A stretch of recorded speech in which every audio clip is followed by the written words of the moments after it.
الذين يذكرون الله قياما وقعودا وعلى جنوبهم ويتفكرون في خلق السماوات والأرض ربنا ما خلقت هذا باطلا سبحانك فقنا عذاب النار. Alhamdulillah, wassalatu wassalamu ala Rasulillah, amma ba'd. All praise is due to Allah, the exalted, the majestic. And we ask Allah to exalt the mention and grant peace to the Prophet Muhammad sallallahu alayhi wasallam. Brothers and sisters, in our last episode, we were discussing the bullet points or the reminders pertaining to the virtues of remembering Allah subhanahu wa ta'ala and the benefits in doing so. And in this episode, we will continue the discussion about those important matters that we need to be mindful of so that we will often remember Allah and attain the promised benefits from the Quran and the Sunnah. Remembering Allah abundantly removes the estranged feeling a slave has between them and their Lord the Exalted. And we all know that the most important connection you can ever have is the connection between you and Allah subhanahu wa ta'ala. And we know that because of our heedlessness and our sinfulness, that connection becomes weak.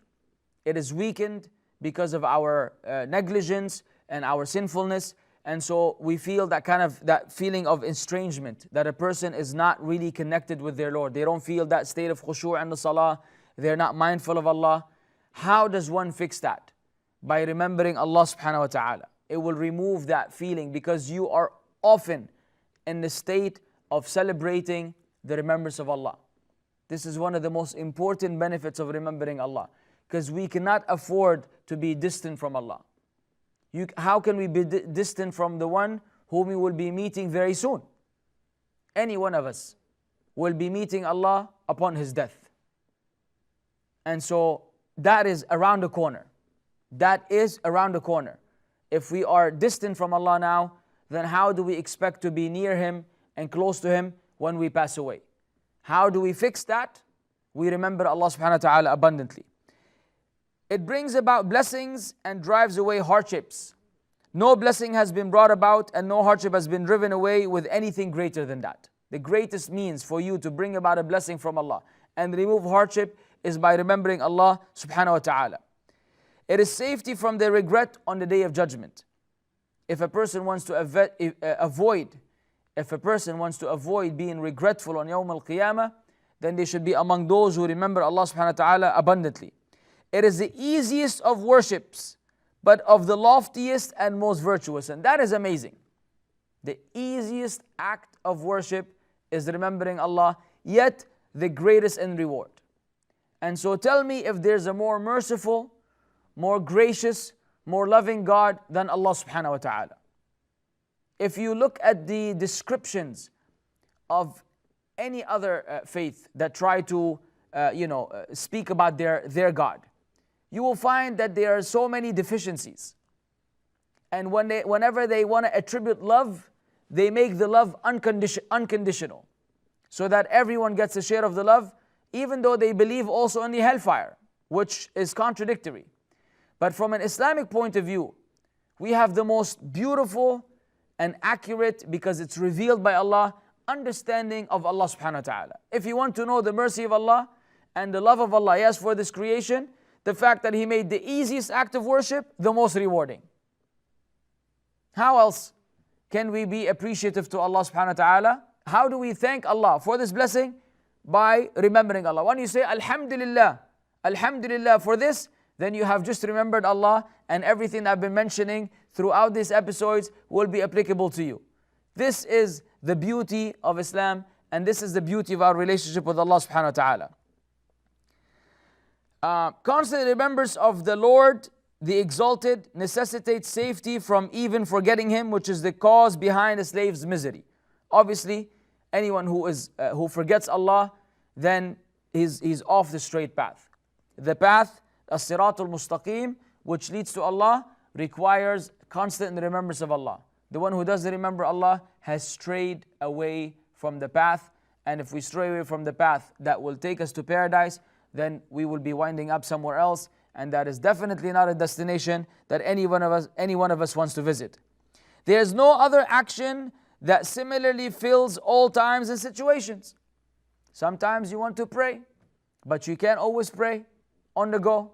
If you're on an airplane and there's no room for you to do salah, but you want to engage in an act of worship, while in your seat, while relaxing, you're able to engage in an act of worship and remember Allah. And we will mention, some will say, "Akhi, I want to make dua." Brother, I want to make dua, I don't want to remember Allah. Yeah, Shaykh, dua is remembrance of Allah. But they all, at the end of the day, they all take you to the same destination. So if you were to make dua on the plane because you want to get the reward of the traveler, whether you raise your hands, which is a sunnah, or your hands may down. People around you don't have to know that you're making dua. A lot of people think that the only time you're making dua is when someone sees you going like this. You don't have to.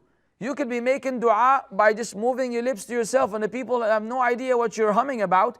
But in reality, you are making dua to Allah subhanahu wa ta'ala in secret, which is even more beloved to Allah than the deeds which are done publicly. The bottom line is, look at the simplicity of remembering Allah subhanahu wa ta'ala. Remembrance gives strength to the memory, to the point that someone would be able to do something while maintaining remembrance, what they would be able to do without remembrance. The people that remember Allah often, these are the kings and queens of multitasking. If you get so used to remembering Allah, you will be able to actually write out an email or an essay while remembering Allah, and there will be no conflict between the two. Sadly, today people are able to do so when listening to music. You see all these people, they have their earphones in their head and they're listening to Allah knows what, and they're doing all types of work. How are they able to focus on both? If a person is able to focus on evil and a regular worldly deed, then of course, and min bab awla, and better yet, those who are able to remember Allah subhanahu wa ta'ala while engaging in a worldly act. There's absolutely no harm in that. There's absolutely no harm in that, and this is nothing to be ashamed of. And so we need to train ourselves to constantly remember Allah. Ikhwan, there are, and sisters, brothers and sisters, there are so many. The examples we will go through inshallah are so many. But just to give you a heads up, we're not asking for that you have to memorize all the adhkar and of the morning and the evening and so on and so forth, which are easy. But we're talking about simply saying Subhanallah wa bihamdihi, Subhanallah al-Azim, Subhanallah walhamdulillah wa la ilaha illallah wallahu akbar, Alhamdulillah as many times as you can, Subhanallah as many times as you can, Allahu Akbar as many times as you can, on the go, while sitting. It's easy on the tongue. Now, bear in mind that the shaitan will try to divert you from that in the beginning. And this is where we have to show some perseverance and some patience until we become accustomed to it. And once we become accustomed to it, then Allah will make it easier and easier. And that is the ultimate objective. That is the ultimate objective. We ask Allah to make us among those who remember Him abundantly. هذا والله أعلم وصلى الله وسلم على نبينا محمد والسلام عليكم ورحمة الله وبركاته. الذين يذكرون الله قياما وقعودا وعلى جنوبهم ويتفكرون في خلق السماوات والأرض